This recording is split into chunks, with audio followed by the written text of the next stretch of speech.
So Tezos is its own fresh implementation of a blockchain. Okay. So it's not a derivative of any other chain. Got it. So we could look at it as an equivalent of Ethereum or Bitcoin. It's a smart contract platform like Ethereum. Got it. Our hope is that like there's enough use cases and like, different trade-offs between designs that there's enough piece of the pie for everyone. Mm-hmm. But my husband and I like to think about it as like Highlander, like we're all on this journey together. It doesn't really help us to, hurt the other good guys. Sure.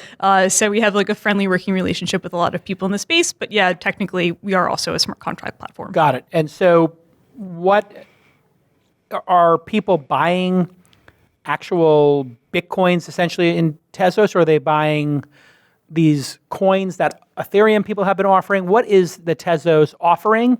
In terms of what did people buy for $232 million? What did they buy? Right. So just to explain the mechanism. Yeah. So we ran a fundraiser starting July 1st.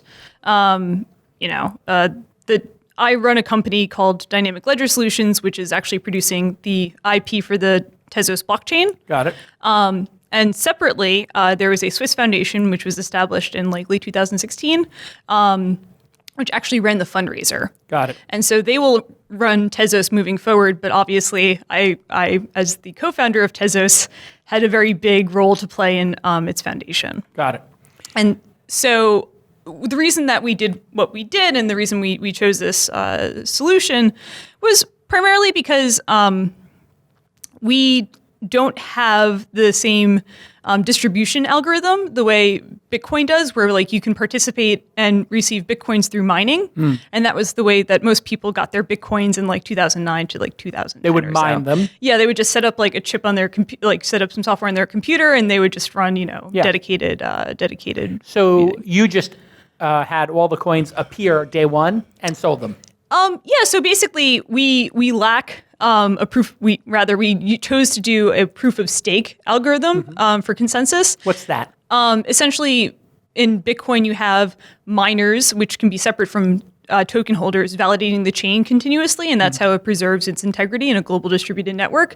In proof of stake, the token holders themselves actually assume this responsibility, and so it's very hard to bootstrap this type of network without getting like a large distribution of ownership at first. Got it. So in terms of like way to bootstrap the network and get a lot of people involved at the forefront, the fundraiser model, whereby people would make contributions to a Swiss foundation. The Swiss foundation would give a recommendation in what's called the Genesis block, or the first block on the mainnet, based on these contributions, made the most sense, both from bootstrapping, it from a decentralized perspective, and also making sure that there were ample resources to continue development in the protocol's nascence. So people gave money to a Swiss bank account, or they gave money to a wallet somewhere. How did I'm curious how the cash moved. Walk us through that. Yes. I have $10,000. I want to buy Tezos. I want to be 10,000 of the 232 million.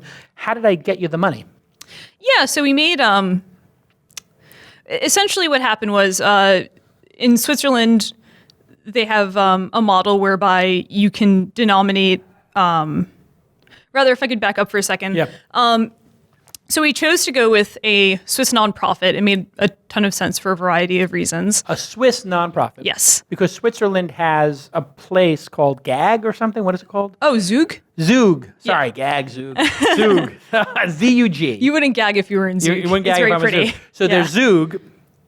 And Zug is a region where they have a cryptocurrency experimental shielding, where you can do whatever you want with cryptocurrencies, or you can be very experimental with them?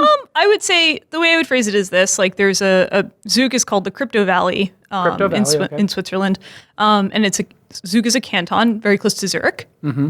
And in Switzerland, they have a lot of dynamic governance models, and there's a lot of relationship-based businesses. And the Swiss indeed are quite accommodating towards like new paradigms. For businesses. And so the folks in Zug are like very accommodating towards these types of startups that are with blockchain-based companies. Hence it's called the Crypto Valley. So Xapo is, this massive like Bitcoin company. They're based there, as well as the Ethereum Foundation.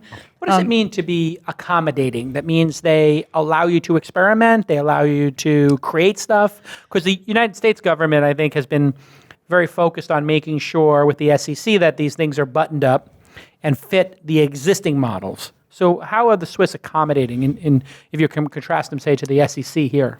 Yeah, I mean, I don't know much about I don't know much about how to deal with the SEC, Right. but in general, I think that it's very easy for me to get an opinion on what we ought to do in Switzerland, whereas here it's in the U.S. It's a little less obvious how these new models for digital assets are registered and treated from a variety of different standpoints. And in Zook, it's very explicit because they are very responsive to inquiries.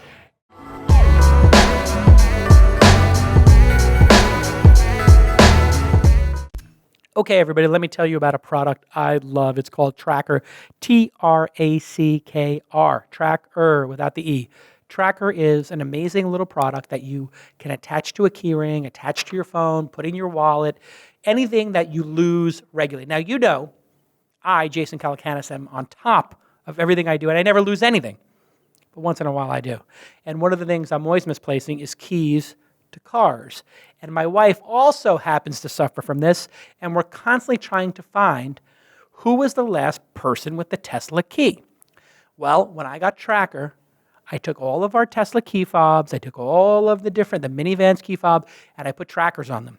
Now, when something's wrong, I can easily take out an app and bing, beep, beep, boop, find the keys. It makes a nice little beep. It tells me where it is. So when you misplace an item and you have that Tracker Pixel is their new product attached, you can use your smartphone and a 90 decibel alert will help you find it in seconds. I'm thinking about putting these on the remote controls because my daughter now, my 7-year-old, is constantly leaving the remote control in some weird place. She literally took the remote control into the kitchen and put it in a drawer. She put the remote control in her bed. You know, these things happen. So when you misplace an item, you get that 90 decibel alert, and it's got a powerful LED on it, and you can find anything you want in the dark. If you lose your phone, just press a button on the Tracker Pixel, and your phone rings, even if it's on silent. So it's reversible, too. This is amazing. Every Tracker user is part of the largest Tracker crowd locate network in the world, so you can locate your items anywhere, even if it's miles away. The Tracker 30-day money-back guarantee equals that you will have nothing to lose. So here is your call to action. Go to thetracker.com/twist. That's TheTrackr.com. Thetracker.com. No E on that second E in Tracker. /twist, and you'll get 20% off any order. They have a money day guarantee, 30-day money day guarantee. Go ahead and get it. Thetracker.com/twist. Thetracker.com/twist. You will love this product.